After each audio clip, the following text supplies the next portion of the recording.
The Red River Farm Network is celebrating the role of women in agriculture. Our special series called Agriculture.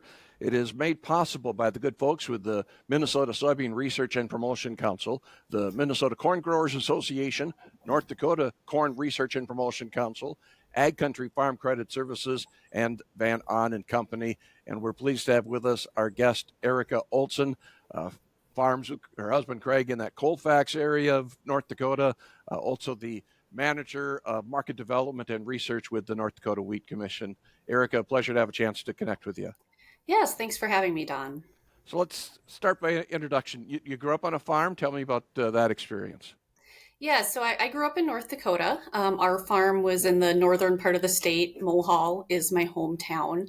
It was a bit unique. We farmed in that area, but also across the border in Saskatchewan. So it was a bit of a different way to grow up, hopping from place to place. Growing up, I didn't have a ton of interest in the farm, but my dad, I think I was about 12, and he threw me in the swather with my brother, and that was my first piece of equipment that I learned to run. I wasn't real excited about it, to be honest. And in fact, the minute I turned 14, I got a job in town to hopefully avoid some of that farm work. That didn't work. We worked around my schedule. One of the main things that I did with my brothers, we had a custom swathing business. So this was back in the day when canola was 100% swathed. So every summer we'd do thousands of custom acres. I finally kind of started to enjoy it. And I think it was when, one of the producers I was working for, complimented me on my work. And at that time, it was not very common for girls or women to be in the field. So, I think that was kind of the boost I needed, and I really started to enjoy it. It was long days, unpredictable schedules. When we were doing that custom work, 16 hours a day was common. I'd be up with my dad before the sun came up. Really started to enjoy it. But after that, after high school, to be honest, I didn't really know what I wanted to do. I was not one of those people who knew I wanted to stay involved in agriculture. Went to NDSU and quite frankly, kind of floundered around a little bit. Started out in engineering because I was really good at math and science, but knew I had no interest in that. And after a couple of years, I found myself in the Ag Econ program. I had a wonderful advisor and kind of found my place there. And that's where I ended up. And did you go to the Wheat Commission right out of school? No, I did, but so after my undergrad, again, I still didn't really know what I wanted to do. I really enjoyed international trade type work, and so I knew that's kind of the direction I wanted to go. But right after my undergrad, didn't really, see a lot of opportunities, wasn't really sure where to start. So I actually went to graduate school in that same department at NDSU. About a year into my grad program, I saw the job listing for the North Dakota Wheat Commission, and a big part of that position was working with international customers. So that's what kind of drew me in, and I applied and started there. Finished my master's while I was working, and I've been there since. And you're married to Craig. You farm more in southern North Dakota now. Yeah, kind of a complete opposite part of the state. Completely different type of farming, crops, and we also have cattle, which was new to me. So a bit different than what I grew up with. To me, it's interesting when you talk about when you were a teenager and out there swathing canola. You were probably only one of the young girls that was doing something like that at the time. In ag, we have a lot of times when maybe you're the only female in the room. Do you think that maybe helped you as you moved forward? I will say when I started my career, there was many times that I was the only female in the room. When we would go to national meetings, meet with other commissions, when I would have trade teams, it was often just me. I was the only woman. It didn't really bother me. I grew up that way, working with my brothers. So it didn't faze me that much. But I will say I probably let it intimidate me more than was necessary, just a little unsure of being the only woman in the room, hesitant to ask questions or speak up. And I think that's one thing I've learned is definitely don't do that.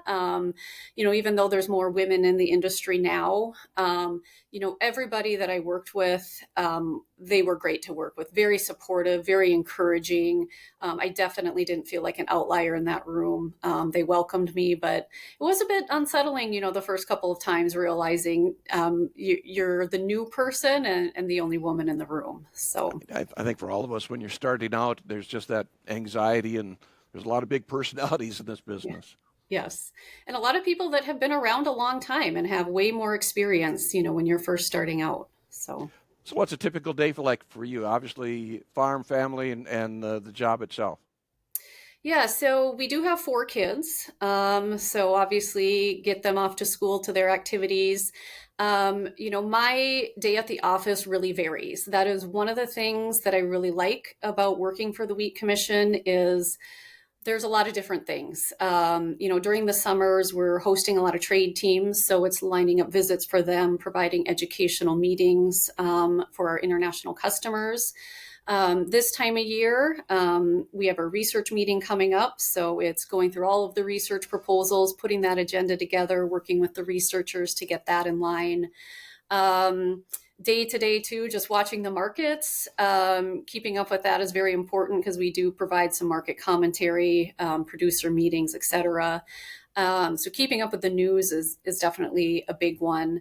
And honestly, just anything that's thrown at you. We're a small staff. It's 5 people. So my background is ag econ, but I help with some of our communications work, getting the website updated, writing newsletters, writing press releases, taking calls from producers, visiting with our board about issues, and those types of things. We do a lot of presentations as well, whether it's for customers to provide them knowledge about North Dakota wheat and the benefits it can provide, or presentations for producers, market outlook, those types of things. So it really just depends on the day. Some days I'm in the office all day. During our busy season, I'm out and about, taking customers to farm visits, taking them to meet with researchers up at NDSU. I do some international travel as well on that customer service side of things. So it depends on the season and the day. So with all that variety, how do you find balance? I think that's a challenge for all of us. Yeah, and to be honest, that's something that I'm still working on. I try to commit myself, every day I'm going to spend X amount of time on the non-pressing things, just so you keep up with it rather than only handling the burning fires. But honestly, it's something I'm still not successful at. You might go into the office thinking it's a calm day and you can catch up on things, catch up on emails, and realize that there's something more pressing. So I think the big thing is obviously to prioritize. If we have an event coming up or a meeting or a trade team, that has to be priority number one, and oftentimes takes up all of the time. If it's not a pressing issue, then just trying to find a balance between, working on one subject, moving to the next, and keeping it moving. You mentioned from the start you had that interest in international agriculture, a lot of trade trips. Those are always unique experiences. Could you share some of your memories of some of those type of opportunities? Yeah, so when we are doing our international trips, it's primarily with our partner organization, which is U.S. Wheat Associates. So they do all of our overseas marketing, customer service work. There's individuals stationed in, I think it's 18 offices around the world now. It's real admirable what they do. They dedicate their career to helping our overseas customers see the value in U.S. wheat. And I'll just say, I think that's more important now than ever with all the competition out there. So the bulk of those visits are organized through that organization. So every fall they do crop quality seminars. So they're traveling to our main customer bases, setting up various seminars to provide information to our customers on the quality of this year's crop. So I remember one of the first ones I did with that was in Europe. I think we did something like 14 countries. It was 23 days long. It was, I think, a month before I got married. Obviously, I was a lot younger then and could handle it, but it really opened my eyes to I mean, it's hard work. You are literally hopping from plane to meeting, and just to see the U.S. wheat staff. But when I think on that trip, I can't believe I did it. Actually, that's a long haul. One that I did more recently. So, the Asian region, that's our bread and butter. That's where a good chunk of our exports go to. Over the years, I've had probably hundreds of Japanese customers come to North Dakota, and I've hosted them. You get to know them quite well. But I had never had the opportunity to visit their country. And every year, they would ask me to come. And I think it was 2 years ago, I did have the opportunity to do that crop quality seminar in that region, which hit Japan. And to be in that room and to see, I mean, I knew so many of the people, and to know that I've known them for years, and they were so appreciative of the work that the commission did, of the producers in our state, and to be there and see them in their own country was really fantastic. So it is very eye-opening. I think more so for producers to do those trips, to just see how much the customer appreciates them, appreciates the product that we grow. And the personal contact is extremely important. Have you seen the opportunities for women in some of those type of roles change over your tenure? Definitely. So again, normally I would have been the only woman on many of those trips. Another one of the trips I went on was to North Africa. I landed in Algeria. I was the only woman on the plane, the only woman at that conference. And now when I travel for those seminars, this last one, half of us were women. Many of the attendees in the room are women. So it has definitely changed in the 18 years since I've been there. And you can see women get involved in all sorts of aspects of the industry. How do you think that happened? How did we make that adjustment? I think just... I think encouragement, and honestly, it probably starts at home. My dad encouraged me to be in the field. He encouraged me to be a part of agriculture. So first to have, that support to explore a degree that maybe isn't traditional, but also the industry itself to me is very welcoming. So, not just on the production side, but women who are studying science, which may lead them to a career in breeding or cereal quality, things like that. So I think just that broader interest, letting women know those opportunities are there for them, and they've been successful. So I just think it's been a process and a lot of different steps of encouragement along the way. I just think of those STEM type careers that there are so many opportunities, no matter who we are. Exactly. And I think that's one of the interesting things is the amount of opportunities in the agriculture industry. I mean, we think of the basics, right?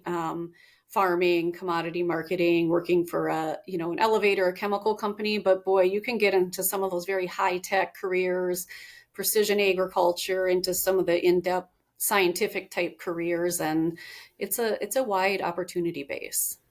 Erica, you mentioned your dad. I'm curious, any other mentors along the way?